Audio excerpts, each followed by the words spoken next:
Well, these are certainly unique and challenging times, but it's really a great moment for heroes to step up, and hopefully you'll read the article on the hero's journey and the 7 steps from going where you were before all this started to being a hero, because we need real leaders right now to lead the world in this, to lead the world through this, and leaders who will help us to rebuild the wall after it's all over. I was trying to think, is there any time in history that reminded me of this time? And I was thinking of the Blitz.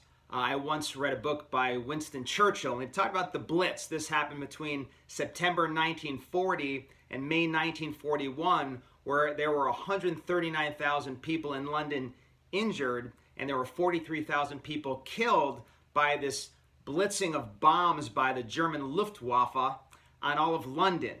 And despite the despair, you can only imagine living at a time where sirens would go off, you'd go running into your bomb shelter and your house could blow up and people around you were dying and losing everything. You know, the economy was shut down. I mean, a very challenging and emotionally depressing time, yet they made it through that. It actually had little effect on England being able to still fight and ultimately have the Allies win the war. And there were many heroes that emerged from that time. And we want you to be one of those heroes. So I want to walk through some of what you could be doing now. You know, I've been through crises like this. We've been through 9/11. We've been through a recession in 2008. I've been through times when all of Central Florida was shut down during hurricane season. And yet we were able to thrive and also learn how to become more recession-proof and get better in areas where we were weak, you know, where there were holes in our game that we learned needed to be plugged. So here are some things you can do right now, and I'm just going to share from some of my personal experiences. First, on a really personal note, my kids are home. So I've got a 17-year-old daughter who at that point, if you've got teenagers or those who have moved out of the house, you don't get a lot of time with them anymore, and it's been really nice to just spend a lot of time with my daughter, a lot of time with my son, and see them all getting along. So it's really been a great time for our family, and one that's going to really mean something more than anything else could have possibly measured up to as I look into the future. And that's the mindset. How is what we're going through right now, what's going on right now, how does it project into a better future? That's what we want to be thinking about. So what weaknesses have been exposed? That's your first question as we talk about the heroic action steps towards a better life later on. What weaknesses have been exposed? As an example, a lot of people have realized they needed to become much better at digital communication.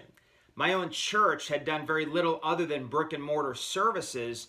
They're now reaching 5 times as many people with their message as they were before. The second thing is, what opportunities has the current situation actually created?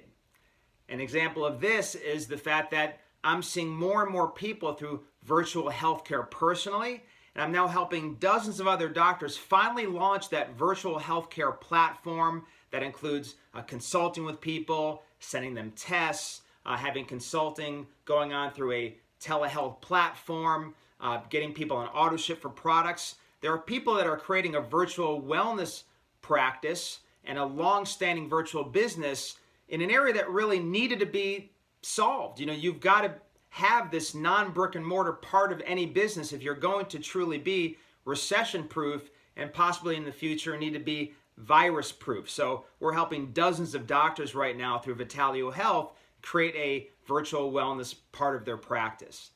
Finally, what are the skill sets? These times point out areas where we require more skill. What skill sets are you finding now you wish you had, or maybe you've always known you needed to master but you've been putting off? So personally, years ago, I realized I didn't have skills in the area of corporate health, of building big teams. So I went back and got my master's in industrial and organizational psychology. I've been now completing a PhD in business administration. They talk about it all the time, that us doctors don't have real business knowledge. I found that to be incredibly true. So rather than just constantly suffering from it, I went back and I'm getting my PhD online. And one opportunity that this time has created is I've had more time to focus on my PhD. So now a process which was supposed to take 3 years, I'm working towards it only taking 2 years because of, again, this opportunity. Most people have looked at this as tragedy. Others will say, well, what are the opportunities? So you have to look at, how can I expand in my skills? How can I figure out more than I can offer? And how can I be better when this is done than I've ever been before? Another opportunity that this time creates is the fact that, I've got, again, my master's in psychology, and we know that most of the time people are very resistant to learning. And it's actually a survival mechanism. So many thoughts and ideas and sales pitches, so much data and information are coming at people on a regular basis that to survive, they've filtered it out. They've blocked it.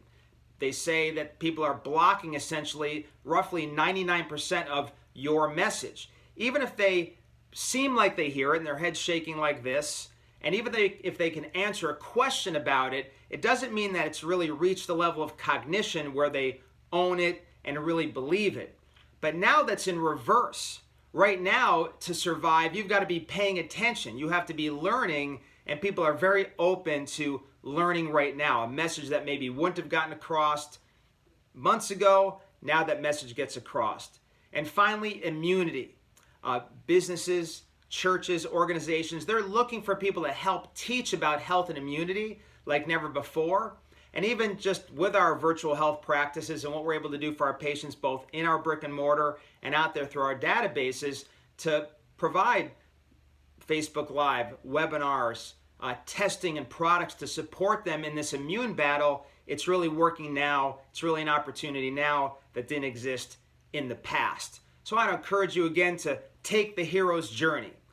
Wherever you were when this started, whatever weaknesses you had, whatever fears and frustrations that there were, forge through it. These are the times that make men and women into heroes, so that we can gain victory and lead this world back to not just where it was. There's a lot of, hey, let's get back to where we were.